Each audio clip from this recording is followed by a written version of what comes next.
Mitch, ako na lang tuloy mag-isa. Yuan! Ay, andun pala si Aino. O ba't ka nandito? Bakit ka rin nandito? Gusto ko kasi ma-experience yung haunted house. Ganun nga rin yung gagawin ko eh. Tara, punta tayo doon. Go! Nakakatakot naman dito. Tara, labas muna tayo. Makalimutan tayo. Tara. Tara, Yuan, doon muna tayo sa labas.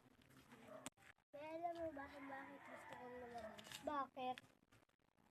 Kasi nakita ko kaganina na may nakadungaw at nakasilip dun sa likod ng bahay.